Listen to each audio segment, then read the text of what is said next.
And welcome back to my channel study Chashma. आज हम class 7 NCERT Honeycomb का second chapter a gift of chappal पढ़ेंगे। Gift of chappals का मतलब क्या है? चप्पल्स का गिफ्ट। कहानी शुरू होती है मृदु की, एक जो युवा लड़की है, अब मद्रास में रहती है, जिसे हम अब चेन्नई भी कहते हैं। तो यहाँ से शुरू होती है, मृदु से शुरू होती है। मृदु अपने तापी और थाथा के साथ रहती है चेन्नई में। तापी यानी कि दादी और थाथा मतलब दादा। तापी और थाता तमिल में दादी और दादा को कहा जाता है। एक दिन दोपहर में उसकी जो तापी हैं मृदु की, वो कहती हैं चलो तुम्हें तुम्हारी रुक्मणी आंटी के घर घुमा के ले आती हूँ, वहाँ पर तुम अपने कज़न से भी मिल लेना, जिन कज़न्स का नाम लल्ली, रवि और मीना है। ठीक है, तो वो जाती हैं तो रुक्मणी आंटी बड़े प्यार से मुस्कुराते हुए दरवाज़ा खोलती हैं। तो जब भी उसके जो कज़न्स थे रवि और मीना फटाफट आते हैं और उसका हाथ पकड़ के उसे अंदर की तरफ ले जाने लगते हैं। तो जो मृदु होती है वो कहती है रुको रुको, पहले मुझे अपनी चप्पलें तो उतारने दो। फिर वो अपनी चप्पलें वहाँ उतारती है। तो वहाँ जहाँ वो चप्पल उतारती है वहाँ पर वो देखती है कि वहाँ पर एक पुरानी सी चप्पलें भी रखी हुई थी। उस पर वो इतनी पुरानी थी कि उस पर अंगूठों के, पैर के पंजों के जैसे उंगलियां जो होती है ना, वो पूरी छपी हुई थी। जब बहुत पुरानी चप्पल हो जाती है तो उस पर पैर की सारी उंगलियां छप जाती है ना, बड़ी बड़ी सी, आपने देखा होगा बहुत पुरानी चप्पलों पे। तो इस तरीके से वो छपी हुई थी, लेकिन उसने फिर इतना ध्यान नहीं दिया और वो रवि और मीना के साथ साथ पीछे के आंगन में चली गई, क्योंकि वो दोनों जो है उसे पीछे के आंगन में ले जा रहे थे, जहाँ पर कड़वी बेर की झाड़ थी। वहाँ पर उसने देखा, मृदु ने, कि एक पुरानी फुटबॉल जो कि फटी हुई थी, उसके अंदर उन्होंने कपड़ा बिछा के कुछ रेत वगैरह भरी हुई थी और उसमें एक छोटा सा बिल्ली का बच्चा बैठा हुआ था। और वो पास ही में कोकोनट का जो शेल होता है, जो नारियल का बाहर का हिस्सा होता है ना, ब्राउन कलर का, जिसे हम तोड़ते हैं, उसमें दूध पी रहा था। ठीक है, वी फाउंड आउटसाइड। वो फिर उसके बाद जो मीना है वो उसे बताती है कि ये जो बिल्ली का बच्चा है ना, किटन, ये हमें दरवाजे के पास मिला था, जो कि म्याऊं म्याऊं कर रहा था। ये पिक्चर में आप देख रहे हो कि यहाँ पर एक किटन जो है वो बैठा हुआ है फुटबॉल के अंदर, और ये जो कोकोनट शेल है इसमें वो दूध पी रहा है। सो मीना उसे बताती है कि ये हमें वहाँ मिला था, दरवाजे पे मिला था और म्याऊं म्याऊं कर रहा था, तो हम इसे ले आए। लेकिन अभी पाती को ये बात नहीं पता, क्योंकि अम्मा कहती हैं, अम्मा मीन्स मम्मी, अगर पाती को पता चल गया कि बिल्ली का बच्चा है, हमारे पास बिल्ली है, तो वो पद्दू मामा के घर चली जाएंगी। फिर रवि कहता है, लोग कहते हैं कि एनिमल्स के साथ हमें काइंड रहना चाहिए, पर जब हम ऐसा करते हैं तो वो कहती हैं अरे ये तो गंदा जानवर है, इसके साथ मत जाओ, ये मत करो, इसको अंदर मत लाओ। तो फिर कहता है रवि, तुम्हें पता है कितना मुश्किल था मेरे लिए इसके लिए दूध लाना। फिर जब मैं इसके लिए दूध लेने किचन में गया था तो पाती ने मुझे देख लिया। फिर मुझे पाती को ये बोलना पड़ा कि मैं बहुत भूखा हूँ, और फिर उन्हें ये दिखाने के लिए कि मैं वाकई में भूखा हूँ, मैंने सारा दूध पी लिया। सारा नहीं, मतलब थोड़ा बहुत उसके अंदर बचा हुआ था। फिर पाती भी चालाक थी। पाती ने कहा कि ठीक है, मैं गिलास को भी साफ़ करके रखूँगी, तुम मुझे पी लो और मैं यहीं खड़ी हूँ। लेकिन फिर मैं क्या करता, तो फिर मैंने कहा नहीं पाती, मैं अपने आप गिलास साफ़ करके रख दूँगा और तुम जाओ। फिर फटाफट आया, जैसे ही पाती गई मैं फटाफट पीछे के आंगन में आया और सारा दूध उस कोकोनट शेल में डाल दिया, और फटाफट किसी के आने से पहले मैंने वो टम्बलर यानी कि वो गिलास वापस साफ़ करके रख दिया। फिर उसके बाद वो जो रवि है वो कहता है कि अब हमें कुछ और सोचना पड़ेगा महेंद्रन के लिए। महेंद्रन यहाँ पर उस बिल्ली के बच्चे का नाम दिया है किटन का। ठीक है, मतलब जो किटन है उसका नाम इन मीना ने और रवि ने महेंद्रन रखा है। तो जो मृदु थी वो बहुत इम्प्रेस होती है कि महेंद्रन, ये तो सच्ची का नाम है, क्योंकि जानवरों के जो हम पेट्स पालते हैं ऐसे नाम तो कोई भी नहीं रखता, ये तो रियल नेम लग रहा है। तो फिर रवि कहता है महेंद्रन नहीं, इसका पूरा नाम है महेंद्र वर्मा पल्लवा पुन्नई। जो इसका पूरा नाम है महेंद्र वर्मा पल्लवा पुन्नई है, लेकिन शॉर्ट में इसे तुम MP पुन्नई कह सकते हो। और कहता है कि ये एक बहुत अच्छी जाति की कैट है, इसके बालों को, इसके फर को देखो, ऐसा लग रहा है जैसे लायन का जो शेर के आगे के जो बाल होते हैं ना, दाढ़ी की तरह जो होते हैं, उसको कहते हैं, तो उसकी तरह है। और ये जो है पल्लवा राजा जो थे उनका ही एक जो चिन्ह है उनका है। तो कहता है तुम्हें नहीं पता, वो मृदु की तरफ देखता है ऐसे। तो मृदु जो है वो ऐसे करते हैं ना मजाक, हाँ हाँ हाँ ऐसे करती है, कहती है हाँ हाँ कहती है। फिर वो कहता है रवि क्या तुम्हें मेरी बातें मजाक लगती है? कहता है ठीक है मैं तुम्हें कुछ दिखाता हूँ, मैं तुम्हें बताता हूँ। कहता है कि मुझे पता चल गया तुम्हें इतिहास के बारे में कुछ नहीं पता, तुम कभी महाबलीपुरम गई हो? कहता है मैं गया था अपनी क्लास के साथ महाबलीपुरम, वहाँ पर मैंने एक स्टैचू देखा जो कि था था। मतलब वो कहना ये चाह रहा था कि वहाँ जो उसने स्टैचू देखा है मतलब दादा के दादा के दादा के दादा का देखा था, मतलब बहुत मतलब किसी वंशज का देखा था। तो सच ये था, वो असल में ये कहना चाह रहा था कि जो महेंद्रन है उन्हीं का ही वंशज है, वो एंशिएंट कैट का ही, जो पुरानी जो एंशिएंट कैट थी उसी का ही वंशज है, जो कि शेर का, लायन का करीबी रिश्तेदार है। वो लायन जो पल्लवा राजा जो थे उनका चिन्ह है, पल्लवा राजवंश जो था उन्हीं का चिन्ह है। फिर रवि अब बातें करता जा रहा था और जो वो कड़वी बेर थी उसके आसपास चक्कर लगाया जा रहा था, और उसके हाथ में एक छड़ी सी थी, टहनी मतलब होती है ना पतली सी डंडी, उसको ऊपर नीचे करे जा रहा था और अपनी बातें बता रहा था और उसकी आंखें चमक रही थी। मतलब एक होता है ना वो अपनी बातें बोल बोल के खुद ही खुश हो रहा था। फिर वो कहता है कि ये जो कैट है ना, जो ये बिल्ली है, ये कोई और नहीं महाबलीपुरम ऋषि कैट की वंशज है। और फिर कहता है अगर मैं तुम्हें याद दिलाऊं तो वो उनकी पूजा करते थे, जो इजिप्ट के वो थे ना, एंशिएंट इजिप्ट्स जो थे वो इसी कैट्स की पूजा करते थे। और फिर वो अपनी आवाज़ सुन सुन के बहुत खुश होता है। मीना और मृदु आपस में एक दूसरे की तरफ देख रही होती है, और मतलब एक कैसे होता है ना कि ऐसी बातें हमें क्यों बता रहा है।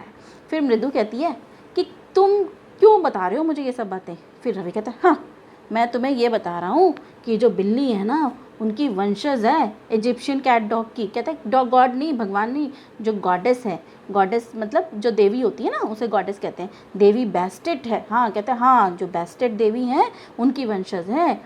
फिर वो कहती है तो फिर मैं क्या करूँ?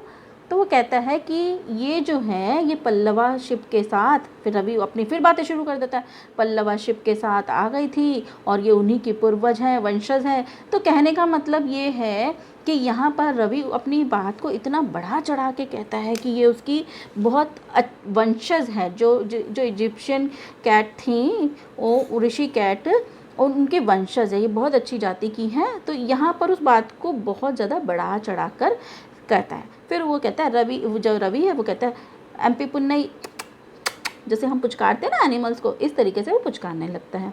फिर महेंद्रन के एकदम कान खड़े हो जाते हैं। महेंद्रन मतलब वो जो बिल्ली का बच्चा था उसके लिए। फिर वो तभी एक आवाज़ सी आती है, क्रीच की सी साउंड आती है ना, कर्कश सी आवाज़ आती है।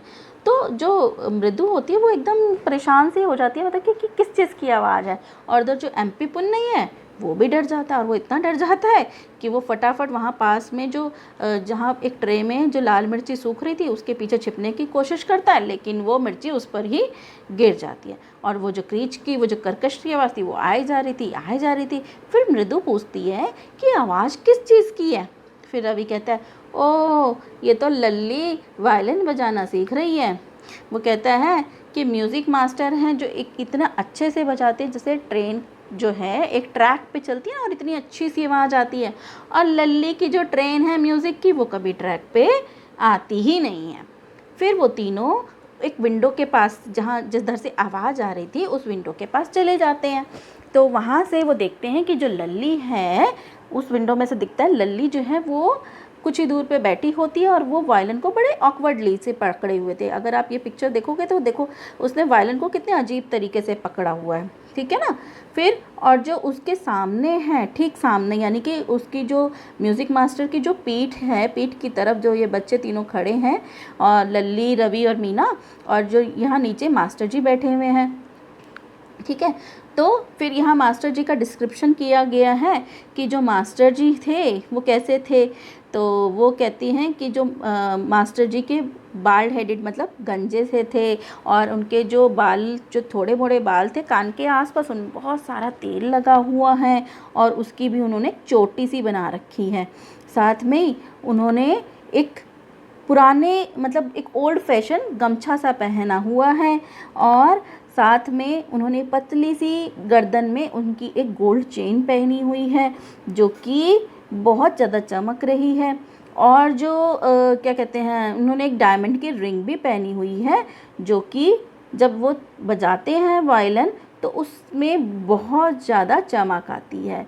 और उसी में उनका एक जो पैर है वो उनकी धोती से बाहर निकला हुआ गोल्ड बॉर्डर मतलब जो बॉर्डर है धोती का वो गोल्ड कलर का है और उसमें से बाहर निकला हुआ और उस पर वो ज़मीन पे थाप देते हैं अपने पैर के अंगूठे से। वो वायलिन बहुत अच्छा धुन में बजा रहे हैं और लल्ली उनकी धुन को उसी तरीके से बजाने की कोशिश कर रही है, लेकिन उसने जो वायलिन पकड़ा हुआ है बड़े अजीब तरीके से पकड़ा हुआ है। मतलब इस तरीके से पकड़ा हुआ है कि वायलिन उसके हाथ में खुश नहीं नज़र आ रहा। वो कहता है देखो कितना डिफरेंस है ना, जिस तरीके से वायलिन म्यूज़िक टीचर ने पकड़ा हुआ और जिस तरीके से लल्ली ने पकड़ा हुआ, साथ में उन दोनों के धुनों में भी कितना फ़र्क है। मास्टर जी इतने अच्छे से बजा रहे हैं कि उनकी जो है मंत्रमुग्ध हो जाते हैं। मतलब उसकी जो साउंड है म्यूज़िक की वो बहुत अच्छी है कि कोई भी उसमें खो जाए। तो लेकिन मृदु की जब बजाना शुरू करती है तो एकदम इतनी गंदी सी साउंड होती है कि एकदम किसी का भी ध्यान भटक जाता है। फिर इतनी देर में एक आवाज़ आती है, अम्मा ओ अम्मा। गेट में से आवाज़ आती है, बाहर के गेट पे से। तो जो रवि की माँ जो होती हैं वो वहीं से, जो कि पाती के साथ बैठी हुई बातें कर रही होती है, तो वो वहीं से चिल्लाती है और रवि को कहती है रवि जा उस गेट पे से उस बैगर को, उस भिखारी को भगा दे।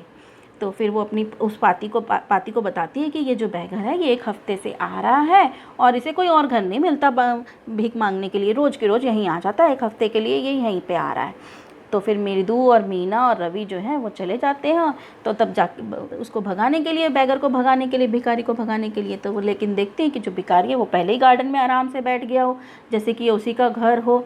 उसने क्या किया, अपना भिखारी ने अपने ऊपर का गमछा टाइप का जो कपड़ा होता है वो उतारा और उसे नीम के पेड़ के नीचे बिछा लिया और आराम से बैठ गया। फिर उसको ऐसा लग रहा था कि एक छोटी सी झपकी सी ले रहा है। फिर तभी रवि आता है और कहता है तुम यहाँ से चले जाओ, मेरी पाती कहती हैं कि तुम अब अपने लिए दूसरा कोई घर देख लो जहाँ से तुम भीख मांग लो। तब जो भिखारी होता है वो बड़ी अपनी आंखों को बड़ा चौड़ा चौड़ा करके उन बच्चों को देखता है एक एक करके। फिर वो कहता है इस घर की औरतें ऐसी नहीं हैं, मुझे लगता है कि उन्होंने मेरे को 1 हफ्ते से मैं यहाँ पे आ रहा हूँ, उन्होंने मेरे को बहुत मतलब प्यार सम्मान दिया, मुझे खाने पीने को दिया है, मुझे विश्वास नहीं होता कि वो मुझे खाली हाथ ऐसे ही लौटा देंगी। फिर वो दोबारा आवाज़ लगाता है अम्मा ओ अम्मा। अब की बार जो उसकी आवाज़ थी वो खाली पेट से, मतलब बहुत तेज़ी से, मतलब बोलना होता है ना, दर्द भरी होती है आवाज़, और ज़्यादा दर्द भरी निकाली उसने और क्या कहते हैं बहुत तेज़ी से निकाली ताकि उसे लगा कि क्या पता अंदर अम्मा तक आवाज़ नहीं गई है। तो वो तेज़ी से और निकालते हैं और दर्द भरा उसमें और आवाज़ आती है। फिर जो रुक्मणी आंटी थी वो वहीं से ही कह देती हैं रवि कह दो उन्हें कि यहाँ पर कुछ नहीं है और तुम यहाँ से चले जाओ। तो मतलब वो इस तरीके से बोल रही थी रवि को रुक्मणी की ताकि बैगर को सुनाई दे जाए, उस भिखारी को सुनाई दे जाए।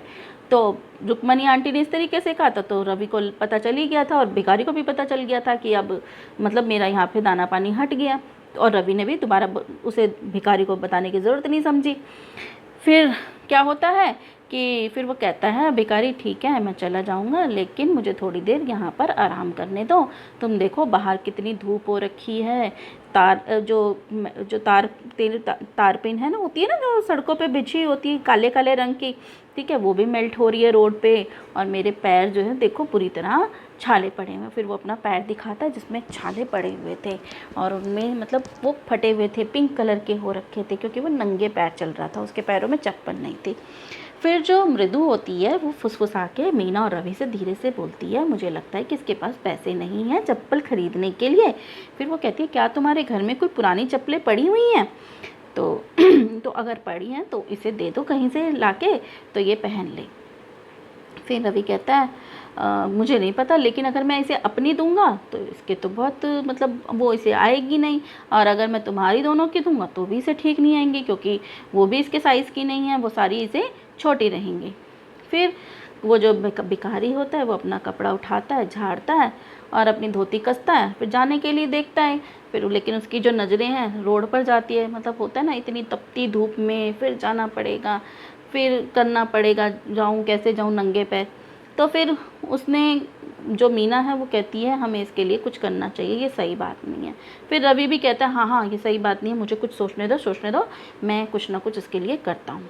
फिर वो कहता है देखते हैं अंदर घर के कि क्या को पता कोई हमें पुरानी चप्पल मिल जाए।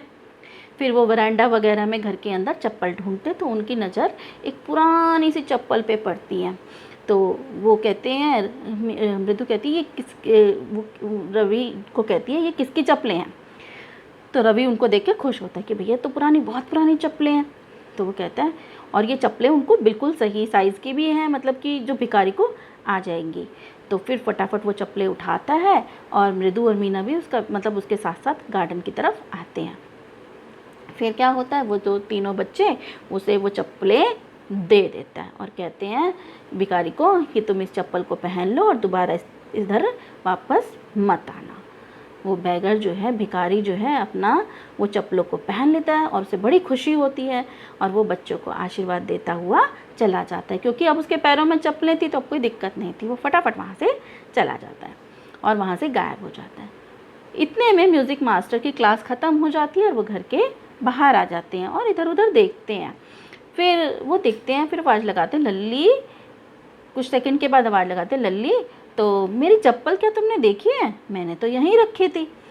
रवि और मृदु और मीना जो है चुपचाप लल्ली और म्यूज़िक मास्टर को देख रहे होते कि वो हर कोने में अपनी अपनी चप्पलें ढूंढ रहे हैं। अब वो बोले कैसे, क्योंकि उन्होंने तो खुद वो चप्पल उस भिखारी को दी थी। अब वो जो म्यूज़िक मास्टर है और लल्ली इधर उधर खूब चप्पलें ढूंढते हैं पर उन्हें मिलती नहीं है। फिर जो म्यूज़िक मास्टर है वो कहता है मेरी तो ब्रांड न्यू चप्पल थी, ये मैंने माउंट रोड से ख़रीदी थी, और इस तरीके से वो बोलता चला जाता है। कहता है बहुत महंगी थी, 1 महीने की फ़ीस के जितनी वो चप्पलें थी। तो हालांकि वो चप्पलें बहुत पुरानी थी, आप लोगों ने भी देखा ना ऊपर कैसी पुरानी थी, लेकिन वो कहता है ये तो बहुत नई थी, इतनी महंगी थी, मैंने माउंट रोड से ख़रीदी थी। तो वो झूठ झूठ बोले जा रहा है। फिर लल्ली अपनी माँ को, रुक्मणी को बताती है कि ऐसे ऐसे मास्टर जी की चप्पल नहीं मिल रही है। तो रुक्मणी आंटी है, जो रुक्मणी है वो आती हैं, परेशान सी हो जाती कि एकदम घर में से चप्पल कहाँ गई। फिर पाती भी आ जाती हैं। तो वो कहते हैं घर में से कहाँ जा सकती है, बहुत परेशानी वाली बात है कि घर में से कैसे चोरी हो सकती हैं चप्पलें। फिर पाती कहती हैं यहाँ बहुत फेरी लगाने वाले आते तो हो सकता है कोई ले गया होगा। फिर जो रुक्मणी है वो देखती है कि रवि, मृदु और मीना जो है वही ट्री, जो पेड़ के नीचे बैठे हुए हैं।